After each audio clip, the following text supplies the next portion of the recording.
আসসালামু আলাইকুম রহমতুল্লাহ। কেমন আছেন সবাই? বাংলা পলিটিক্স 52 চ্যানেলে আজকের ভিডিওতে আপনাদের সবাইকে স্বাগতম জানাচ্ছি।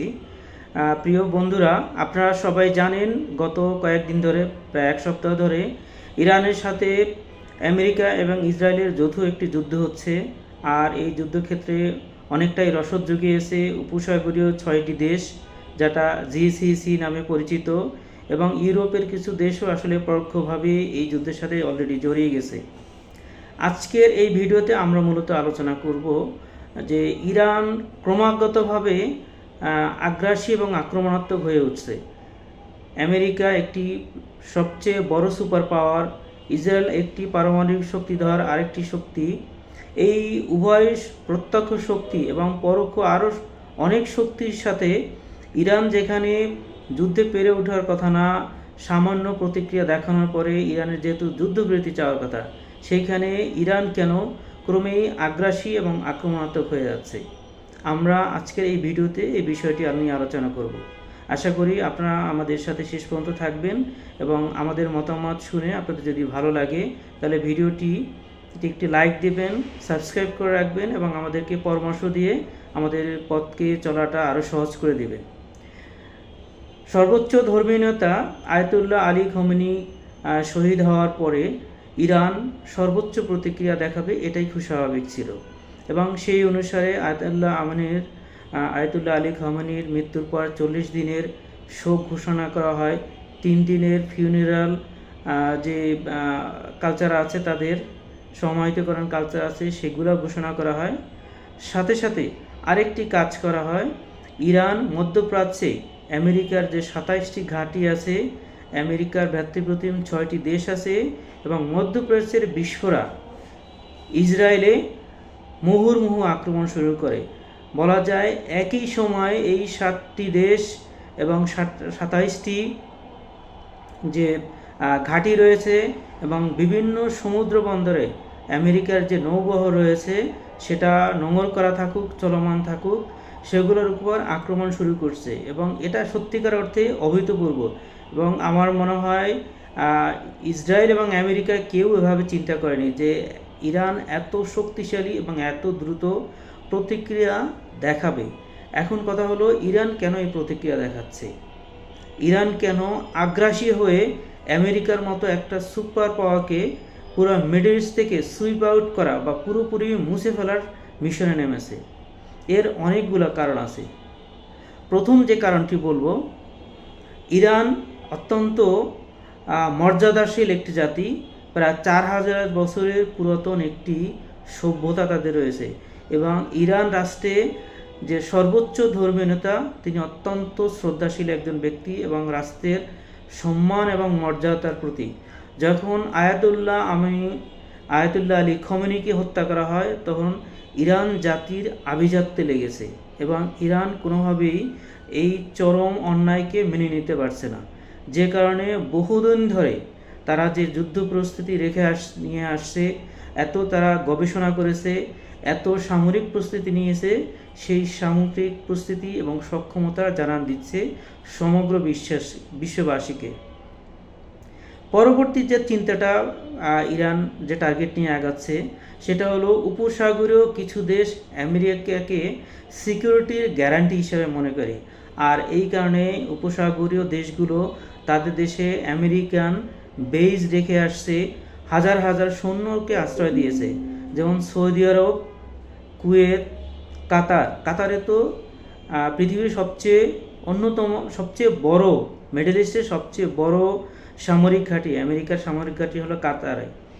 এরপরে বাহরাইনে সামরিক ঘাঁটি যেমন আছে, তেমনি একটি বড় নৌঘাঁটি আছে, যেখানে আমেরিকার নৌবহর যেটা ইউএসএস আব্রাহাম লিঙ্কন, সেই ইউএসএস আব্রাহামের যে পুরো যুদ্ধবহরটাই হলো ওখানে থাকে। এর পাশাপাশি ইসরায়েলে তো সরাসরি আমেরিকার ঘাঁটি যেমন আছে, পুরা ইসরায়েল রাষ্ট্রটাই তো আসলে আমেরিকার অংশ। তো পুরো মধ্যপ্রাচ্যে 27টি স্থল যে ঘাঁটি আছে, প্রতিটা ঘাঁটি থেকে আমেরিকাকে সরে যেতে বাধ্য করতেছে। যে কারণে আস্তে আস্তে আমেরিকা ইরানের মিসাইল আক্রমণের পরে ইরানের ড্রোন আক্রমণে Shahed 136, Fattah missile, super hypersonic missile থেকে শুরু করে আরবিল যে যুদ্ধবিমান আছে, গাজা যে তাদের ইউএভি রয়েছে, যেটাকে আমরা ড্রোন বলে থাকি, যে যুদ্ধ ড্রোন আছে, এরকম নাম না জানা যত ধরনের প্রযুক্তি আছে, যত ধরনের নিক্ষেপণযোগ্য অস্ত্র আছে, শক্তি আছে, সব প্রয়োগ করে ইরান নিশ্চিত করতে চাচ্ছে মধ্যপ্রাচ্যে আমেরিকার ঘাঁটি থাকবে না, এবং সেটা তাই হয়েছে। আমরা দেখেছি সংযুক্ত আরব আমিরাত থেকে আমেরিকান সৈন্য পুরোপুরি সরে গেছে। কাতারের আল উবাইদ থেকে, জর্ডানে এখনও যদিও কিছু সৈন্য আছে, আমরা কুয়েত থেকে দেখছি সেখানে তার সৈন্য গুটিয়ে ফেলছে। সিরিয়া থেকে তো আগেই সৈন্য সরিয়ে নিয়ে তারা ইরাকের ইদলিবে স্থাপন করেছে। তো আস্তে আস্তে আমেরিকার সৈন্য উপস্থিতি কমতেছে, ঘাঁটির সংখ্যা কমতেছে, যে কারণে মধ্যপ্রাচ্যের দেশগুলো অজেয় শক্তি হিসাবে আমেরিকার কাছে যে সিকিউরিটি গ্যারান্টি চাইতো, সেই গ্যারান্টি চাওয়াটা এখন থেমে যাচ্ছে।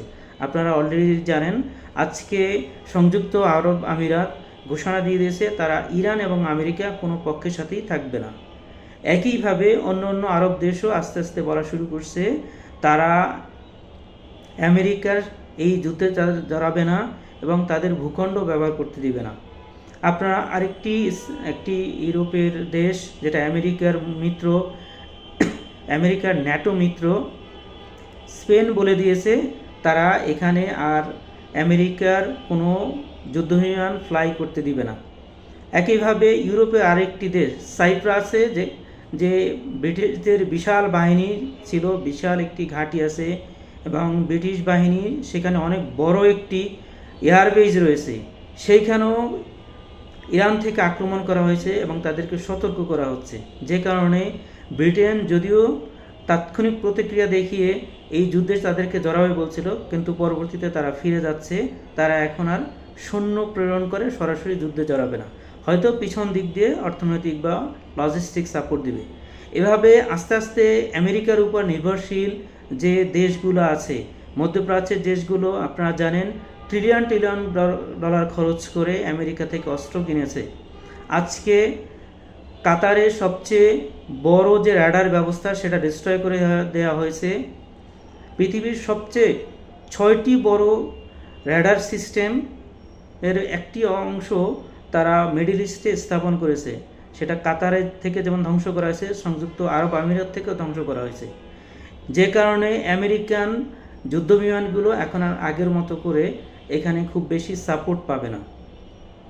আমেরিকা যদি এভাবে অকেজো হয়ে যায় এবং তাদের নিরাপত্তা যে বেষ্টনী মিডল ইস্টকে দেওয়ার কথা সেটা না দিয়ে যদি নিজেদের নিরাপত্তা চিন্তা করে এভাবে মিডল ইস্ট থেকে তাদের সৈন্য, তাদের রসদ এবং তাদের নাগরিককে স্পেশাল চার্টার প্লেনে করে যদি নিয়ে পালিয়ে যায়, তাহলে মিডল ইস্টের দেশগুলো আমেরিকাকে আর সিকিউরিটি গ্যারান্টার হিসেবে মনে করবে না, যেটা ইরান চায়। ইরান চায় মিডল ইস্টের দেশগুলো নিজেদের উপরে স্বাবলম্বী করে রাখুক এবং তারা কোনো অবস্থাতেই আমেরিকান সৈন্যদেরকে আশ্রয় দেবে।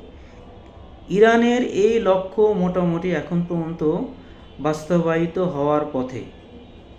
সেকেন্ড যে জিনিসটা হলো, এই যুদ্ধের একটি অন্যতম লক্ষ্য ছিল ইরান তার রেজিমকে হারাবে, অর্থাৎ আয়াতুল্লাহ আলী খামেনি যদি নিহত হয় তাহলে ইরানের সরকার বিরোধীরা লাখে লাখে কোটি কোটি দিয়ে রাস্তায় নেমে আসবে এবং ইরানের এই রেজিম পতন হবে। এই রেজিম পতনের জন্যই মেনলি ইসরায়েল এবং সৌদি আরব, জি আপনি ভালোই শুনেছেন, ইসরায়েল এবং সৌদি আরব যৌথভাবে আমেরিকাকে প্রেশার দিয়ে এই যুদ্ধে টেনে নিয়ে আসছে। আমেরিকার আসলে সরাসরি যুদ্ধে জড়ানোর ইচ্ছা ছিল না, যাতে ইরানের রিজিম চেঞ্জ হয়, সেই জন্যই মূলত আমেরিকাকে এখানে জড়ানো। কিন্তু আপনারা খুব ভালোভাবেই বুঝতে পেরেছেন, এই মুহূর্তে ইরানে সরকার বিরোধী কোনো একজন মানুষ রাস্তায় নেমে কথা বলার সুযোগ নেই। লক্ষ লক্ষ জনতা প্রতিদিন, বিশেষ করে রাতের বেলা লক্ষ লক্ষ কোটি কোটি ইরানিয়ানরা রাস্তায় নেমে শোক মাতম করতেছে এবং তার সৈন্যদেরকে এবং সরকারকে প্রতিশোধ নেওয়ার জন্য নির্দেশ দিচ্ছে। জনগণ সরকারকে এবং তার বাহিনীগুলোকে নির্দেশ দিচ্ছে যেন আয়াতুল্লাহর হত্যার বিচার করা হয়।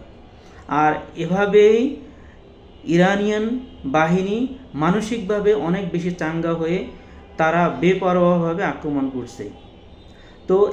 তো মিডল ইস্টের থেকে যদি এভাবে ইরানি বাহিনী আক্রমণ করে এবং তাদের মিডল ইস্টের যে রাজপরিবারগুলোর পাহারাদার আছে আমেরিকান বাহিনী, তারা যদি চলে যায়, তাহলে খুব সম্ভবত মিডল ইস্টের বড় ধরনের আরব বসন্ত, দ্বিতীয় আরব বসন্তের ঢেউ আসতেছে। এবং আমরা অলরেডি বাহরাইনে দেখেছি আজকে এবং গতকালকে রাত থেকে শুরু হয়েছে, বাহরাইনের জনগণ তাদের রাজ পরিবারের উপর বিভিন্নভাবে আক্রমণ শুরু করছে। এবং আমরা আশাবাদী, যেহেতু সৌদি রাজ পরিবারের এবং আরব আমিরাতের রাজপরিবারের বড় একটা অংশ লুকিয়ে আছে অথবা দেশ ত্যাগ করছে, সেখানে স্বাধীনতাপন্থী যারা আছে, মুসলিম ব্রাদারহুড যারা মূলত এই মুহূর্তে সবচেয়ে সংগঠিত মিডল ইস্টে, তারা হয়তো রাষ্ট্র ক্ষমতা চেঞ্জ করবে, রেজিম চেঞ্জের কাজ করবে। তো মেইনলি এই বড় দুইটি লক্ষ্যকে কেন্দ্র করে ইরান ব্যাপক ভিত্তিতে আক্রমণ শুরু করেছে। আপনারা জানেন ইরানে আমেরিকা এবং ইসরায়েল কার্পেট বম্বিং করছে, ইরানের রাজধানীটিকে ডিস্ট্রয় করে দিচ্ছে, ইরানের বহু ক্ষয়ক্ষতি হচ্ছে। ইরানের যে ভূমি থেকে আকাশে নিক্ষেপযোগ্য যে ক্ষেপণাস্ত্র যে মজুদ আছে, যেখানে কন্ট্রোল সিস্টেম আছে, সেগুলোকে আক্রমণ করছে। এমনকি ইরানের থানাগুলোকে তালিকা করে করে বম্বিং করে শেষ করে দেওয়া হচ্ছে। তারপরও ইরান রিস্ক নিয়ে তার লক্ষ্য অর্জনের জন্য তারা কাজ করে যাচ্ছে। আমরা চাই এই যুদ্ধে সত্য বিজয়ী হোক। ইরান না, ইরান একটি দেশ মাত্র, ইরান একটি মুসলিম শক্তি। আমাদের সাথে তাদের বিভিন্ন বিষয়ে মতভেদ থাকতে পারে, মাসালাকের মতভেদ থাকতে পারে, চিন্তার মতভেদ থাকতে পারে, বাট কালিমার ভিত্তিতে আমরা একই মুসলিম ভাই ভাই। এবং মুসলিমরা আক্রান্ত হলে আরেকটা মুসলিমকে সাহায্য করতে হয়। বর্তমানে এই সুন্নাহটা শুধু ইরানেই পালন করছে। মধ্যপ্রাচ্যের যেখানেই মুসলিমরা আক্রান্ত হচ্ছে, ইরান কিন্তু তার শক্তি দিয়ে একা একা সেখানে প্রতিরোধ গড়ে তুলছে। ইনশাল্লাহ তাদের এই সুন্নাহর উপরে চলে থাকাটা সফলকাম হবে এবং ইরান যে বড় দুইটা লক্ষ্যকে সামনে রেখে এখন কাজ করছে, সেই লক্ষ্যে তারা পৌঁছতে পারবে। আমরা সবাই দোয়া করি এবং ইরানের উত্তরোত্তর সামরিক সফলতা কামনা করছি। ধন্যবাদ সবাইকে। আসসালামু আলাইকুম রহমতুল্লাহ।